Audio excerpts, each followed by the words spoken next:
Pull up all black, get it right quick. Ay, your girl on my side, she my sidekick. Ay, first round draft, that's the right pick. Ay, you already know like a sidekick.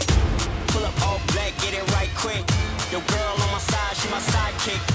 First round draft, that's the right pick. 3, 2, 1, let's get it. Oh, and welcome to episode number 2 of the FC Galactico podcast, where we take high performers from various fields around the world and look to deep dive into their psychology so that we may extract some tools that we can apply to our own life, to our own sport, to our own business, to pretty much anything. Today's guest is Mr. Mathew Pritchard, formerly of Dirty Sanchez fame. Now, I understand what pretty much most of you are thinking. What the fuck has a wild man from Dirty Sanchez got to do with elite athlete performance psychology company? What most of you probably don't know is that since those wild days, Pritch has evolved into an extreme endurance athlete. Now, he is too humble to let me call him an elite athlete, but he very much is. And you'll see why when I quickly read out some of the stuff he's done. So, triple brutal, which is 3 Ironmans back to back, which amounts to a 72-mile swim, a 336-mile cycle, and a 78-mile run in 54 hours with barely any rest.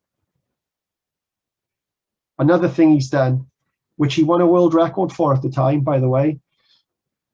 Let me just set the scene by saying an Ironman is ridiculous in itself. A half Ironman is ridiculous in itself.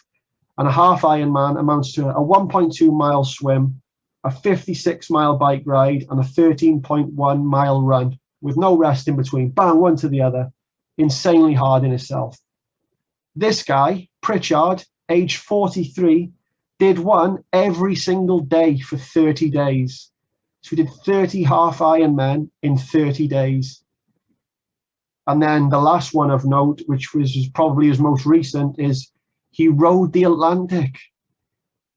He rode the Atlantic. So that amounts to 3,200 miles of rowing that took 7.5 weeks on a tiny little boat with 3 others. And for that entire 7.5 weeks, they operated on 2 hours rowing, 2 hours rest, every day for 24 hours.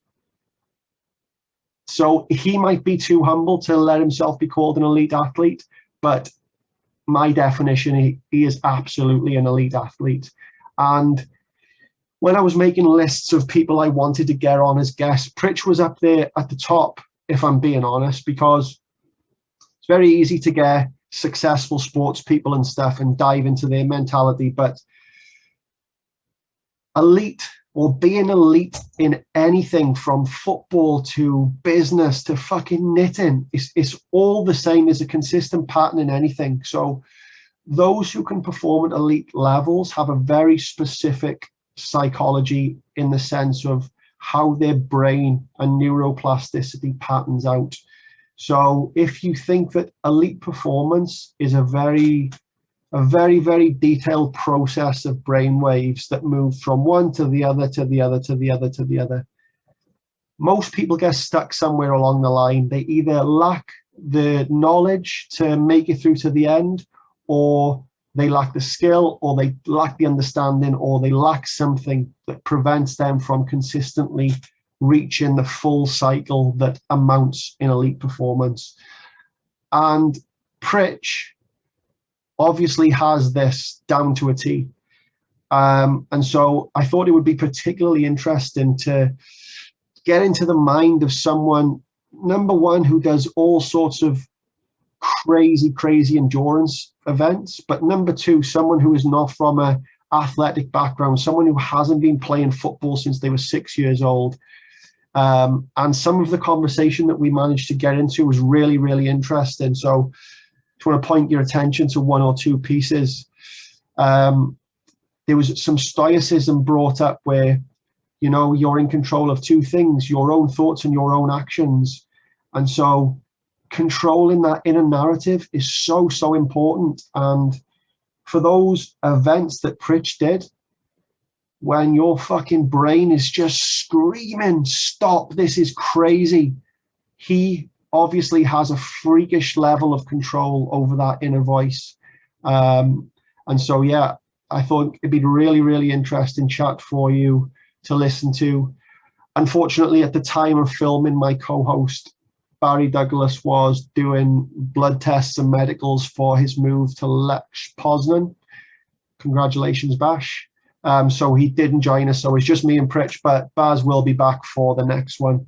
I really, really hope you enjoyed the episode. We do talk a little bit about Sanchez, and we do talk a lot about the kind of things that goes on in Pritch's mind when he's doing these events.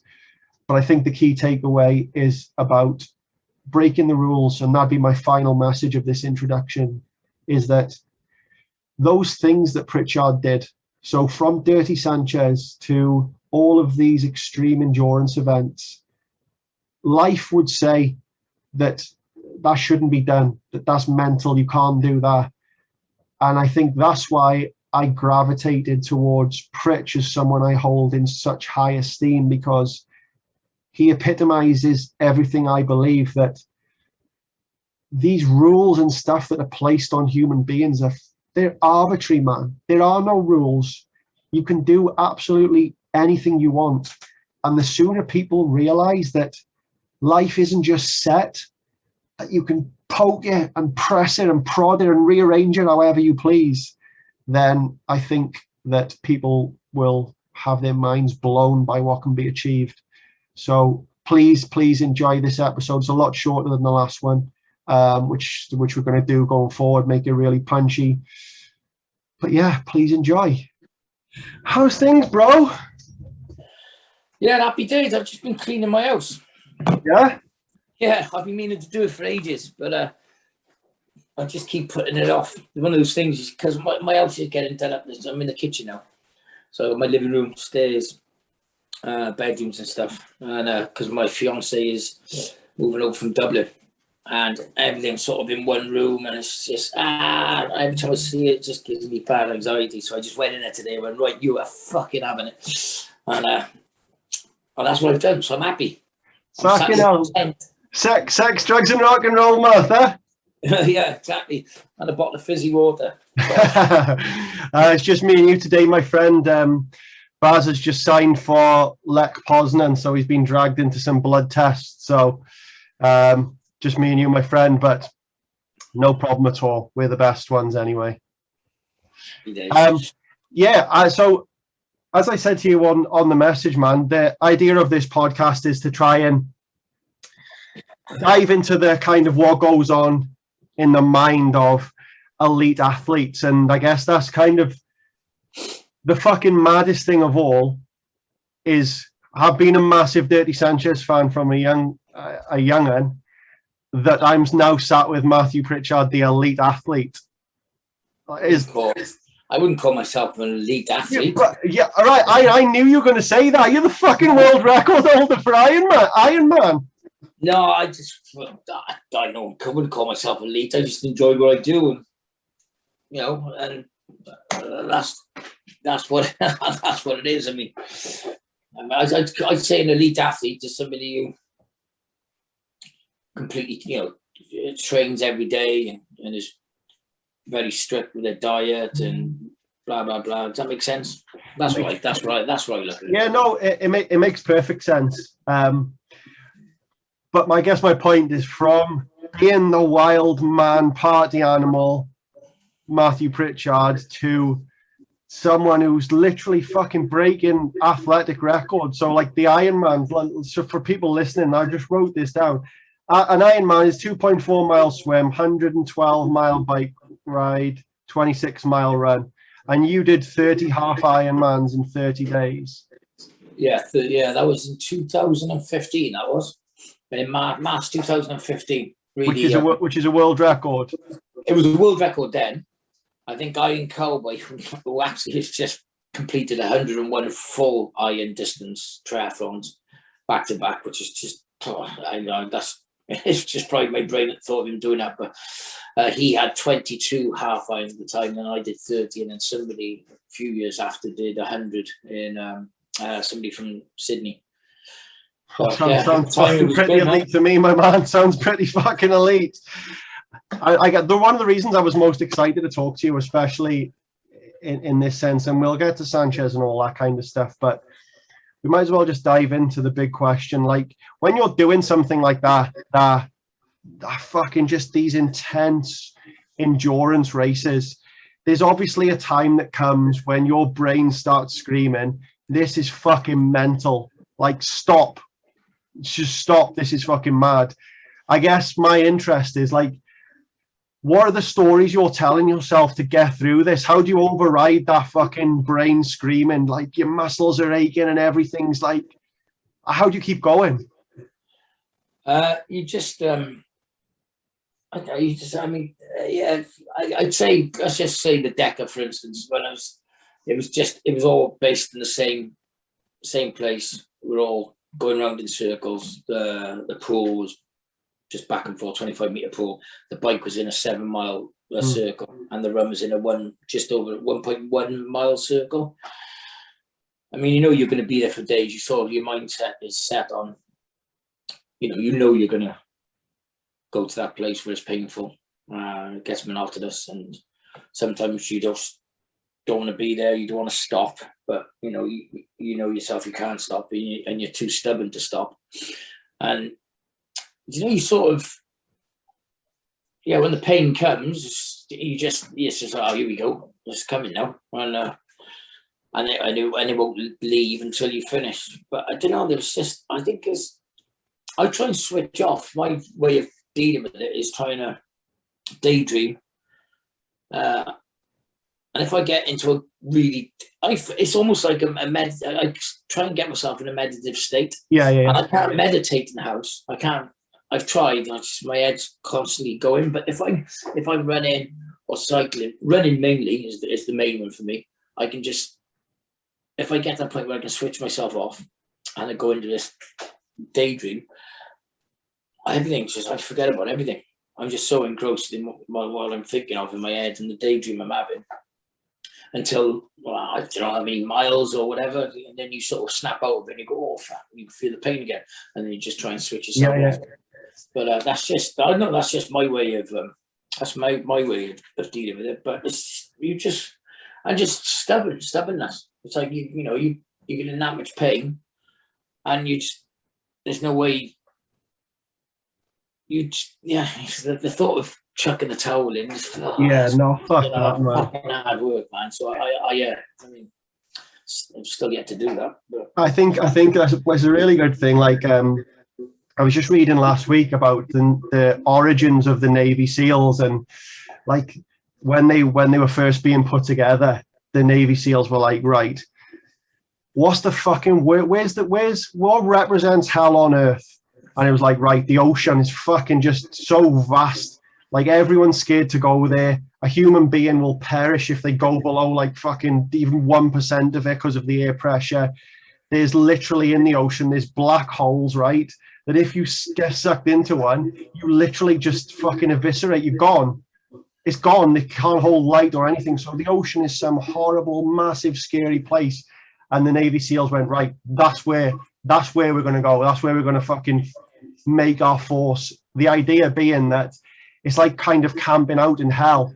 It's like, right, if we are there, if we voluntarily go there as our place, then the enemy, how the fuck is anyone, we're invincible. We are going voluntarily to somewhere that everyone else is shit scared of. And I guess it's almost like what you're saying about the pain. It's like, right, fucking bring it on. It's like you're camped out in hell, innit? Well, I mean, it's going to, like I said, when you sign up for it, it's going to hurt, and you're going to take your mind and your body to that place. So it's almost just literally a case of when and what hour, whatever it is, the pain starts kicking in. Some people, everyone's different. Have you ever heard of flow state, Matt? Who? Flow state. Flow state, no. So flow state is like, fuck, it's every study ever done on like elite athletes or elite businessmen or whatever, they've found that this is a result of something called flow state. So flow state is like, if you think that you've got 5 feel-good chemicals in your brain, right? Like fucking, or fucking, you know, the serotonin, etc., right? The only time all 5 feel-good chemicals are present at once is during flow state. So like, as an example of the power, if you take cocaine or ecstasy, one of those feel-good chemicals is activated and it's a fucking buzz enough. So imagine all 5 being present at once. And that's what happens in flow state, is when you're so in the moment and in the zone that it's just like time seems to drift away. Like it's just you on the bike, or it's just you on the ball, or it's just you on the water. And it's such a like a powerful state to be in. And it can be activated. It can be activated almost. I'll send you some stuff on it, but it's really good. But that's what it sounds like that you're almost falling into when you're doing these kind of endurance races. Yeah, it's almost like the runner's high. Yeah. When I get into the runner, it doesn't happen very often, but when it does, it's, oh man, I can't explain what the feeling's like, but it's just high as a kite. Yeah. Nothing will stop you. You can go really fast. And it's just, wow, you just feel absolutely amazing. You can't stop smiling. You literally just feel on top of the world. And that's why it doesn't happen very often. It's pretty hard to get into that state. But when it does come, it's like, yes, we're on the runner's highs, winning.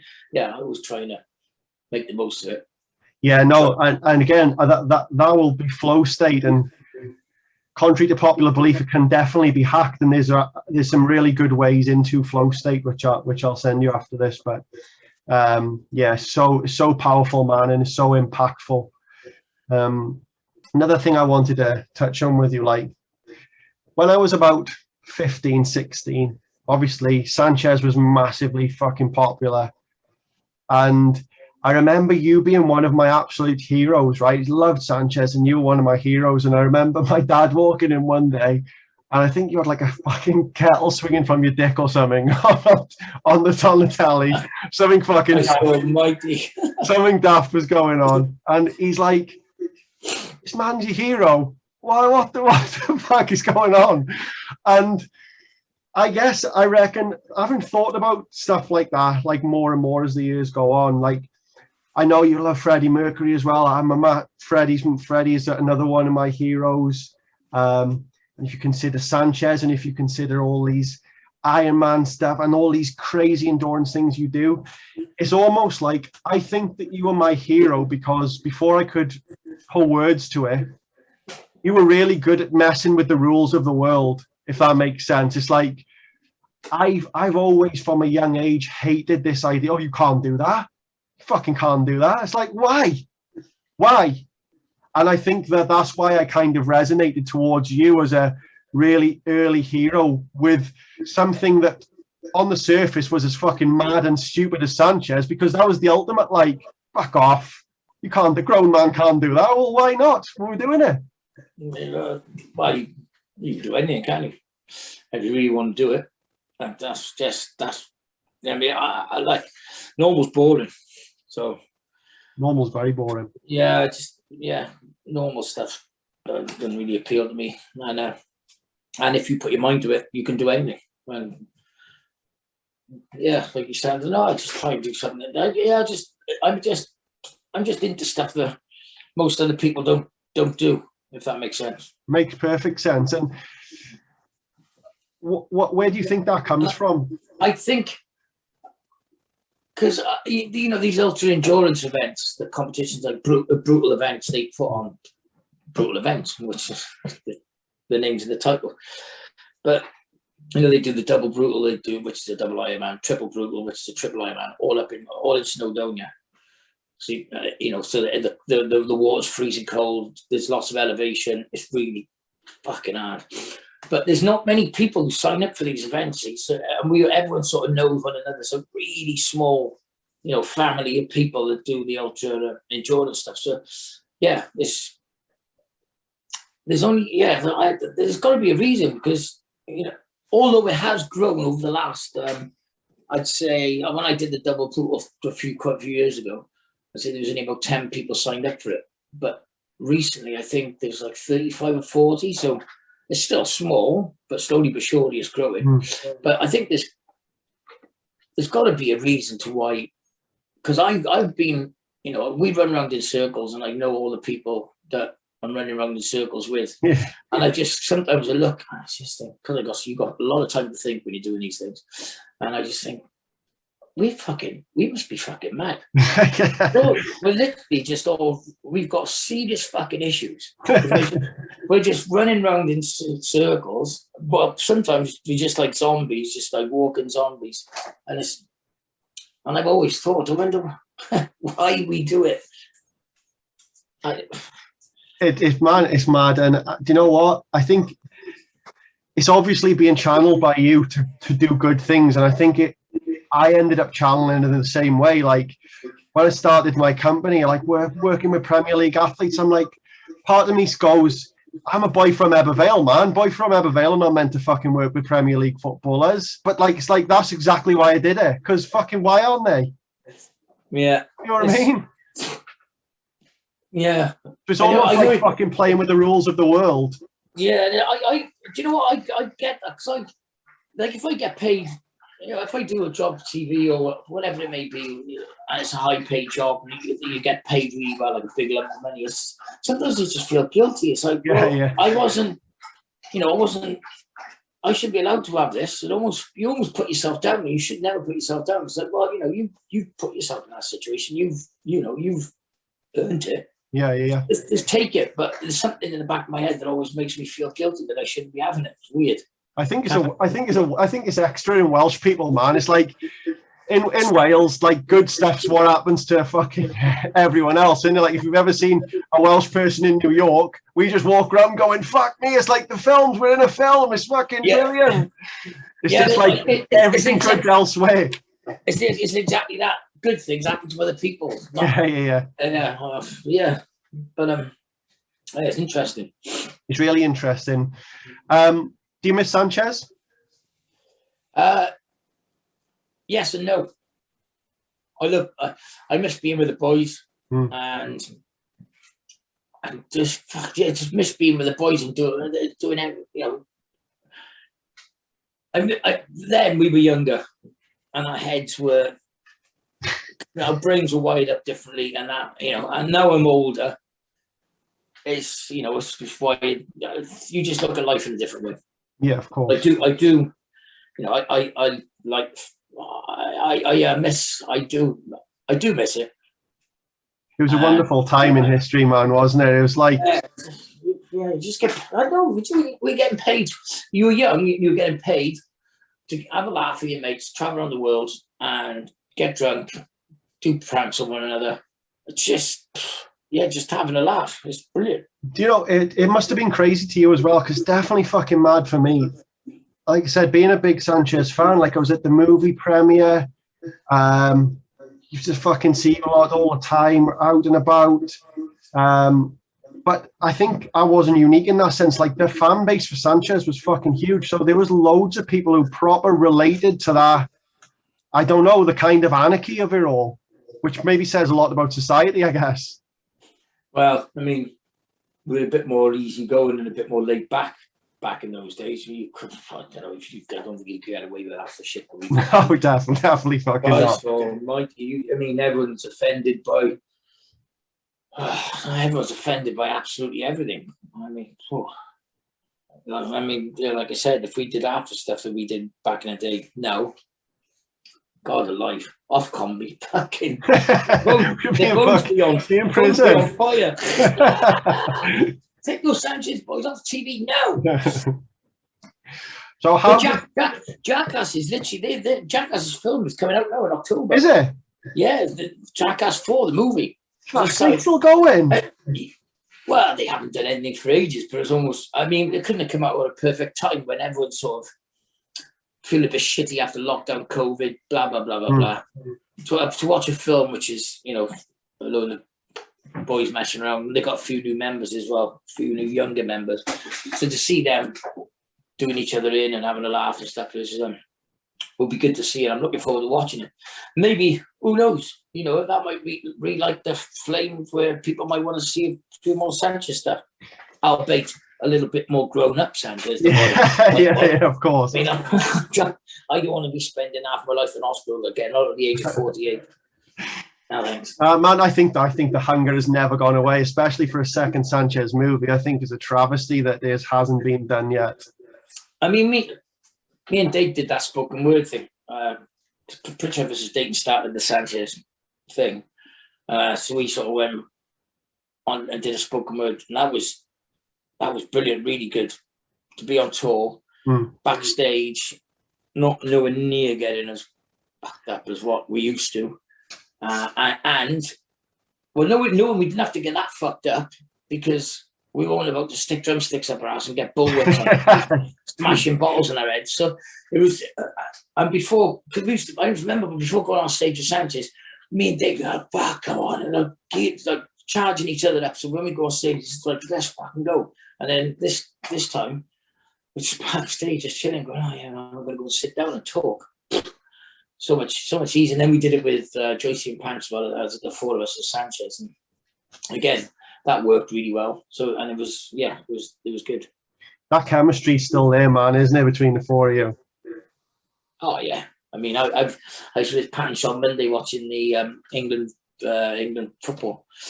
Yeah, it's just, you know, nothing changes. Yeah. He's still fucking hilarious, cracks me up. You know, we still take the piss up one another. I was at date last night. You know, we're still the same people, but we're just older. Dare I say it? A little bit wiser. Yeah. No, man, I think it's a good recipe for the follow-on. Fucking Sanchez plays football with a spongy ball. You know, during their mental years, like obviously everyone goes through the mental years and it's fucking all good partying and stuff like that. But when you started transitioning into a little bit older and wiser and started transitioning into someone who has to train fucking hard to get through these events and stuff, how did you cope with because I imagine like everyone who sees you is like, Pritchard, the wild animal, fucking have a line of this, have a fucking shot of this and all that every time someone sees you. Like people you don't even know. So how did you transition from, I guess, because it's a kind of a certain pressure, I guess, to be Pritchard the fucking lunatic at times. I mean, I've spoken about this before. I mean, it is that's the person I created, and it's almost like it's the character I created. I mean, like again, like I said before, I'm not that guy. For all my mates who know me properly really well, you know, I'm pretty, you know, I'm quite a quiet, shy person. I mean, Pritchard's just this guy that gets turn the button, but he hasn't come up for many years. Don't get me wrong, I still have I'll let my hair down once in a blue moon, but yeah, that's it really. And back in the day, I didn't, you know, when people wanted that, I didn't give a shit because, like you said, people were offering me this and that, and I was just like, yeah, man, bring it on. Yeah, but, yeah. You know, Sanchez is not. Yeah, it's no. I mean, yeah, people don't walk up to me now in bars and clubs and stuff and start shoving stuff like that down my face. It's a completely different, different times. Which version of you is the one on the bike or in the water or rowing or doing these crazy endurance events? Oh, it's just me, just as you see me now. Do you not have to summon a bit of the fucking... Surely you have to summon a bit of the chaos, though, to get through these things, man. But it's like a more controlled version, almost, I guess. I just keep it in my own little head. This is just cool. Keep everything. Do you know, so when I go on these long endurance things, I sort of take my head into my own little world. I switch off from social media most of the time and emails and everything, and I just sort of, that's my time to just turn everything off. And like I said, a bit of meditation, although it may sound weird to most, but that's how I see it. And yeah, thanks. And what have you got planned next, man? What's the next crazy endurance event? I got the backyard ultra up in North Wales, which is it's basically a last man standing wins, and it's a 4.1 mile. Let me get off my leg. Sorry, my dog's got his paws going down my shins. It's a 4.1 mile loop. You have to complete 4.1 miles within the hour.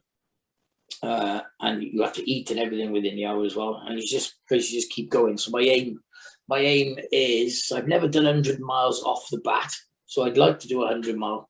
And if I manage to get the 100 mile, if depending on what state I'm in, I'd like to carry on and see what I can get after that. But if I don't, I don't. So I'm not really stressing myself out. So yeah, I'm looking forward to it. I know because they did a backyard ultra out just on the outskirts of London about a month ago, and there's two guys, Matt and John, and the world record was 75 hours, 75 loops, with no sleep. And everyone was like, fuck, there was just two people left, Matt and John. But the person who came in third place finished 157 miles. So these guys are still going, and they beat the world record, 75, the two of them. So one person has to chuck the towel in, and then the other one has to complete another full lap to claim the winner. And at 80 hours, Matt chucked the towel in, and then John did another loop. So 81 hours he did, 357 miles with no sleep. Whew. Crazy. Yeah, I was just like, oh, man. It's just different gravy, man. But it's like you said before, that like kind of runner's high or cyclist high or whatever kind of high you feel when you do these events. It's like that guy must have felt on fucking cloud 9 at the end of it, even though he's probably fucking hurting. Did he fuck? I doubt he wouldn't be in runner's high at that point. His head must have been. He must have been tripping. Yeah, bizarre. He would have been tripping like fuck because even like on day 2 of a double iron, you're in the morning, in the dark, you're tripping your bollocks off. So I dread to think what he was seeing. Oh. What drives you, Pritch? What's your purpose? Just good question. There's just constantly trying to prove myself that I can do these things. Yeah. I've got some other reasons as well, but I'd like to keep to myself. But there's a lot of people. There's a lot of things that go on in my head that keep me going anyway, which I don't really talk about. But like I said, yes, nice. I just enjoy going into it and then coming out, resting with it, and then sort of focusing on my next one. I think that idea of proving something to yourself, and like, one of the concepts that I always kind of preach to footballers and athletes and stuff is this idea of like, listen, it's you versus you. That's all it fucking is. At any time in life, like, the only thing that's under your control are your own thoughts and your own actions. That's it. Everything else, every disturbance you'll ever face in your life comes when you try and control something outside of those two elements. Yeah. And I think that if you can channel right into this you versus you, it's just the fucking most beautiful battle you could ever kind of engage in. And I don't know if you found this, but certainly I found that it kind of helps you out in life as well, because you kind of build this narrative into yourself where if something goes tits up in life, it's like you kind of can go, right, let's see what I'm about. Let's see what fucking Darren O'Callaghan's all about when the chips are down. And I guess that's like exactly what you're facing every time you get in the water, or every time you get on a bike, or every time you put your running shoes on. It's like, let's see what fucking Pritchard's all about, when shit goes fucking haywire. Yeah, and that's, you're right, because you do. Yeah, so you get to learn what kind of person you are. And I've done quite a few of them now, so I know where I go, and I know what I'm battling against. I know what's going to be coming. But I think when I rode the Atlantic a few months ago, that was the right. Let's see how I can deal. Because I'd never been in that situation before. I can't jump off the boat. I can't just call it a day. I have to keep going. How am I going to deal with this? Am I getting moody? Am I going to piss the other boys off? So yeah, getting into that.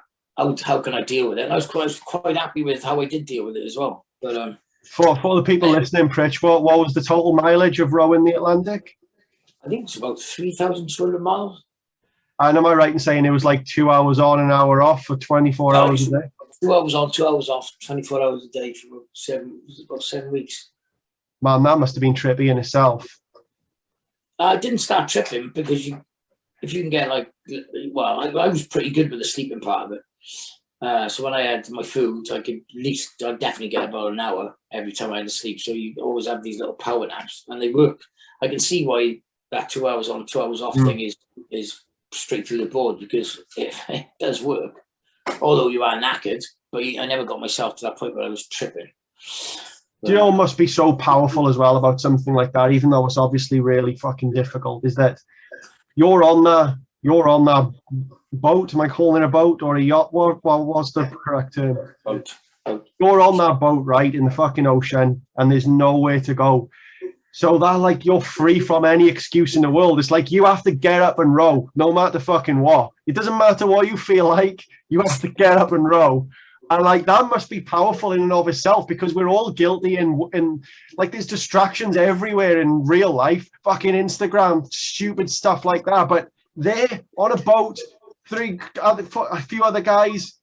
I mean, there was when I did, because I pulled something where my lat, I don't know, still to this day, I don't know what it was, but I was rowing it and it just went bink. I think it was just overuse or whatever it was, but it was absolute agony. I couldn't row, and the skipper said you have to get in the back. So I mean, they were pretty dark times when you fucking the boys are rowing, you're just hopeless. You can't do anything. That really pissed me off. But again, you sort of just adapt, overcome, and you do something else instead. You do the boys' food so they get more rest, and then wait for yourself to get a little bit better. But yeah. And what did you say at the end? Then it was there's no excuses. It must be powerful having no distractions. Yeah, and that was another. That's what I really enjoyed about it. It was just all of it was hard work. It was just so peaceful, and so because there was no checking Instagram, there was no checking emails, there was no messages, there was fuck all. And I remember my phone came up because we had to do some filming and stuff and send it via Wi-Fi back home and let everyone else sort out. The Monkey Fist guys were sorting out our social media and stuff, so we just sent what we needed to send, and they sorted it out for us. But then I turned my phone on. You get the updates that says this week you've used your phone for blah blah blah blah. I mean, mine when I was on land was in the region of 10 to 12 hours a day. And it's just like, fuck, man, is that how long I'm actually on my phone? And when I was out there, it said it's 37 minutes. I was like, I thought that was just 37 minutes. Why? Because I was fucking living. Yeah, exactly. I wasn't living on my phone. I was fucking doing stuff the body should be doing, living. I had to get from A to B and feed myself. Man, it's fucking powerful, man. It's powerful. That made that stuff like that. Put a smile on my face. It's good. I've started leaving my phone in another room, man. It's lethal. You just end up, as you said, you fucking just end up in this fake world. It's like going into the Matrix, man. You fucking voluntarily plug yourself in. It's madness. Yeah, I mean, I'm pretty active on social media, especially Instagram, but it is a job at the same time. So yeah.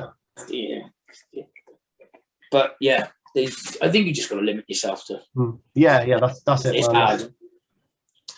In terms of preparation for the things you do, how easy or hard do you find the training? For any of them? I mean, I Whittle Fit, who coaches me for most of my big things. I think he'll give you an honest account of what I'm like, because he writes my training plan, and then I've got to fill it in on Training Peaks to see how it was and how it did, blah, blah, blah. But I wouldn't say I'm the best. if I'm honest. But I do my best. I do my best. I don't do anything. Maybe one day I might not do this or might do that, but I still try and put as many hours as possible in. And I clearly must do just enough to to cross the finish line. I mean, I'm not going to be any fucking trying to think of. I ain't not going to be Jonathan Brownlee or the Brownlee brothers or anything. But I mean, I'm not training to be like that. I'm just training so I'm fit enough and my body's physical enough to get me from A to B. It's you versus you again, isn't it? It's me versus me. But although there's other people in the race, when you get closer to finish line, it's just human nature. Oh, how far is that guy away from me? Yeah, of course. And then you turn on the am I going to be fourth, third, second, whatever it may be. But yeah, for the majority of the whole race, it's just you and getting yourself to the finish line. And just one final question before I let you go and carry on your night. You're obviously a vegan. Dirty Vegan books are awesome, which are available on Amazon and anywhere you buy your books now.